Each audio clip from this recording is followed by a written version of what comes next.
அருமையாக இருக்குது. நான் எத்தனையோ வருஷ காலம் ஆயிடுச்சு சினிமாவுக்கு வந்து. அந்த பேருக்கோசமே இன்றைக்கி பார்க்கறதுக்கு கூட இருந்தேன்.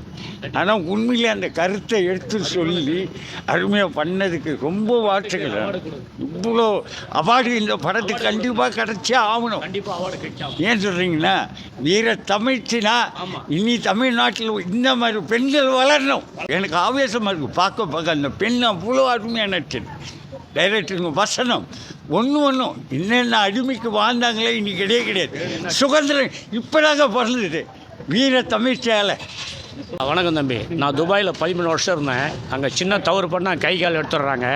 இந்த மாதிரி குற்றங்களாம் பண்ணால் பெரிய ஒரு கம்பத்தில் கட்டி வச்சு எல்லாருக்கிட்டையும் கத்தி கொடுத்து உடம்பை தனித்தனியாக கூறுக்குறாக வெட்டி போடுறாங்க.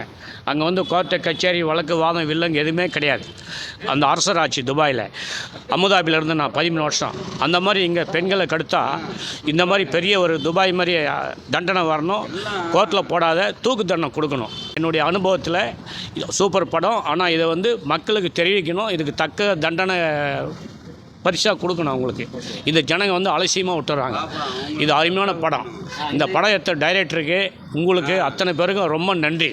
இந்த படத்தை சிறப்பாக பிரமாதமான நடிகை அந்த பொண்ணு பேர் தான் தெரியலைங்க எனக்கு. அருமையான நடிகை. இது மேலும் மேலும் வளரணும். இந்த மாதிரி படம் நாட்டுக்கு தேவை. அவங்க நடித்தது சூப்பராக இருந்துச்சு சார். ஆனால் இது உண்மையாக சட்டப்படி ஆக்கணும் சார். சட்டப்படி ஆக்கணும். ஓகே, புரியுதா? இந்த பெண்களுக்கு பாதுகாப்பு கண்டிப்பாக வேணும். புரியுதுங்களா? பெண்கள் ரொம்ப முக்கியம். ஏன்னா அந்த தப்பு நடக்கக்கூடாது. ரொம்ப எல்லாத்தையும் தப்பு நடக்குது சார். ஆனால் இது நடைமுறைப்படுத்தணும்னு சார். என்னை பொறுத்த வரைக்கும் அதான் உண்மை.